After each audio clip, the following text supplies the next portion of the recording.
Welcome to the deep dive. Today we're diving into a topic that's, well, more fascinating than it might seem at first glance: mathematical necklaces. And you might be thinking, necklaces, like with beads and string. But we're going to be looking at the kind that gets mathematicians really excited, think patterns, arrangements, and a whole lot of possibilities. Exactly. And to guide us on this deep dive, we'll be looking at excerpts from the online encyclopedia of integer sequences and some interesting Wikipedia articles on necklaces and necklace polynomials. Really fascinating stuff. So let's clarify something right off the bat. When we say necklaces in this context, what exactly are we talking about? Well, imagine you have, say, a string of beads, right? Okay, got it. Like a real necklace. Yeah, exactly. But here's the thing with mathematical necklaces. You can rotate the beads around, and it's still considered the same necklace. So it's like turning a dial, same necklace, just a different starting point. Exactly. And the really cool part is that these arrangements, these mathematical necklaces, they help us see patterns and formulas that pop up in all sorts of unexpected places. Okay, I have to bite. Like what? Give us an example. Well, take symmetries in nature, for instance, or even the complexities of, say, cryptography. These mathematical necklaces have a hand in all of that. Okay, that's pretty cool. But I'm noticing our sources use some, well, pretty specific terms to describe these necklaces, like K-ary and length n. Can you break those down for us? Absolutely. So think of K like the number of different colors you could use for your beads. So if you have a 3-ary necklace, it means each bead could be one of 3 colors. Okay, I think I'm following. So then n would be? N is simply the number of beads on the necklace. Straightforward. All right, so a 3-ary necklace of length 5 would have 5 beads, and you've got 3 color options for each bead. You got it. You're a natural at this. Huh. I try. But I have to ask, why go through all this trouble to, count necklaces? What's the big deal? Well, that's the amazing thing about math. Sometimes the most interesting discoveries come from exploring questions that, on the surface, seem pretty simple. And in this case, counting necklaces isn't really about the necklaces themselves. It's about the formulas and patterns they reveal. And those, my friend, have some surprising connections to other areas of mathematics. Okay, now you've got to elaborate. What kind of connections are we talking about? For example, did you know these counting formulas we've been talking about actually show up in something called group theory? Group theory. It's a branch of abstract algebra. Essentially, it's all about understanding symmetry and, rotations of a necklace. Turns out they form what mathematicians call a group. So by studying necklaces, we're actually gaining insights into the concept of symmetry itself. You got it. It's pretty mind-blowing when you think about it. It really is.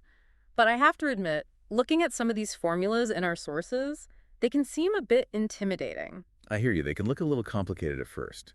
But trust me, once you understand the different parts, they're actually quite elegant. Okay, I'm willing to be convinced. All right, so let's take the formula for counting necklaces under rotation as an example.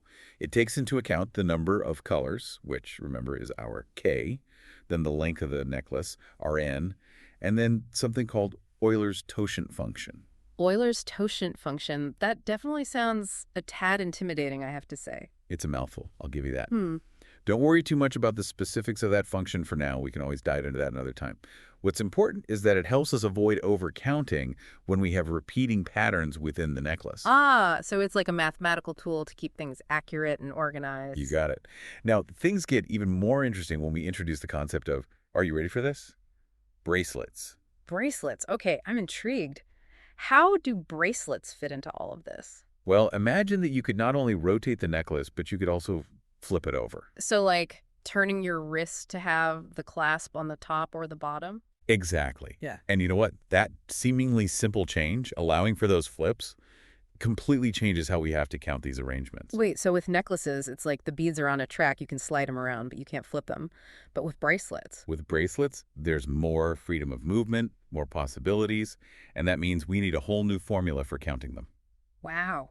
So just that tiny change, allowing for flips, completely changes the math. Precisely. It's like opening a door to a whole new room in the house of mathematics. That is a fantastic analogy. And speaking of new rooms, what about this thing I'm seeing called Linden words? They sound kind of mysterious. Mysterious. I like that. And intriguing is a great way to describe them, too. So picture this. You have a necklace, and you want to find its most basic, fundamental form, its fingerprint, so to speak. That fingerprint is its Linden word.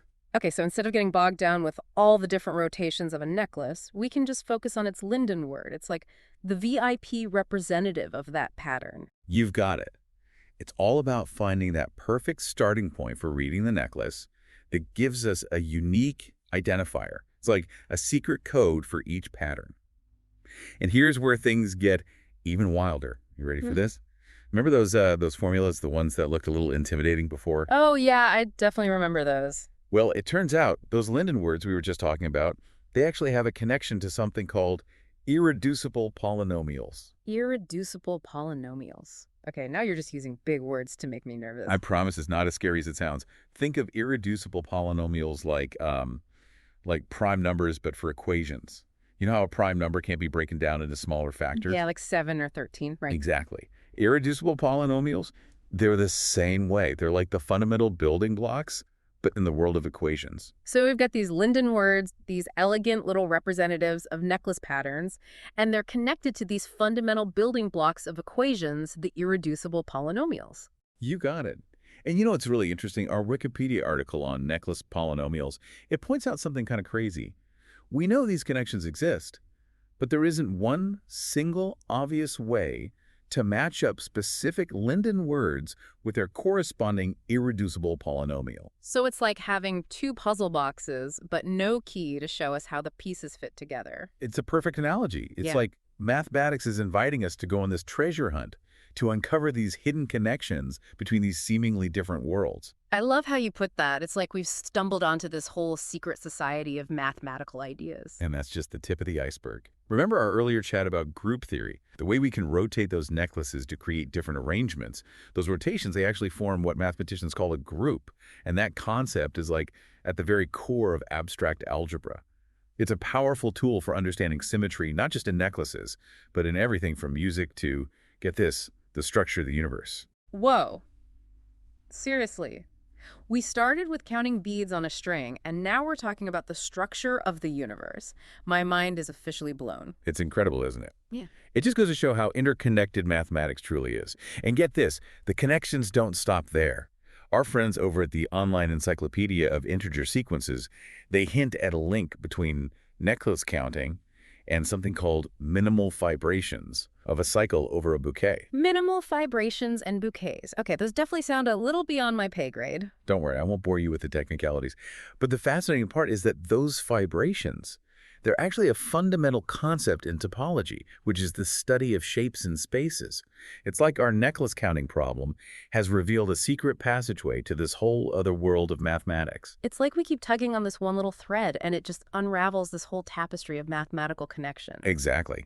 And speaking of connections, the same source, it mentioned sunlit graphs, which are essentially visual ways to represent certain mathematical relationships. Hold on, so now we're talking about visualizing these necklace concepts as graphs, like with lines and dots. Exactly. It's just another example of how these really abstract mathematical ideas, they can be understood and represented in all sorts of different ways. So we're seeing these mathematical necklaces from every angle, the patterns, the formulas, the connections to other areas of math. It's incredible. And you know what that brings us to?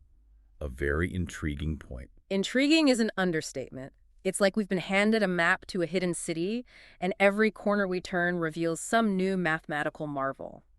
But you know, throughout this whole exploration, something's been kind of, I don't know, bubbling in the back of my mind. I'm all ears. What's got you thinking?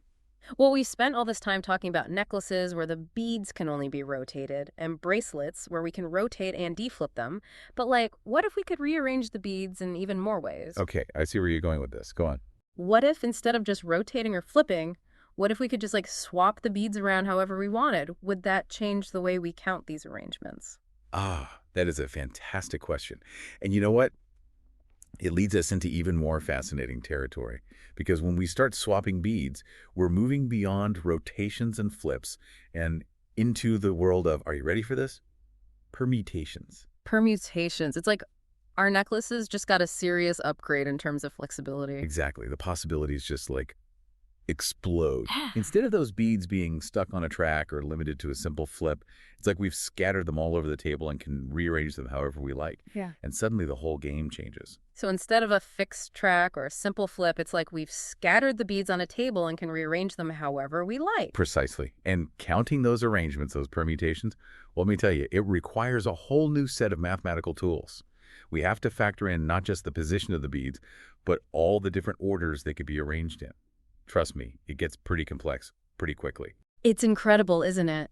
Just that one little what-if question just opened up like a whole new dimension of complexity. It really goes to show you how much depth and intricacy is hidden within even the simplest-sounding mathematical concepts. Absolutely. It's a fantastic reminder that no matter how much we think we know about math, there's always something new to discover, always more to explore. Remember, we started with a pretty straightforward question. How many necklaces can we make? And look where we ended up. We've touched upon abstract algebra, topology, even the fundamental nature of symmetry itself. Seriously, this whole journey has been mind-blowing. And you know what? I've got one last thought for our listeners out there. Don't be afraid to ask those what-if questions. You never know what kind of amazing mathematical adventures might be waiting just around the corner. I couldn't agree more. Keep those minds curious, keep exploring, and we'll catch you next time on The Deep Dive.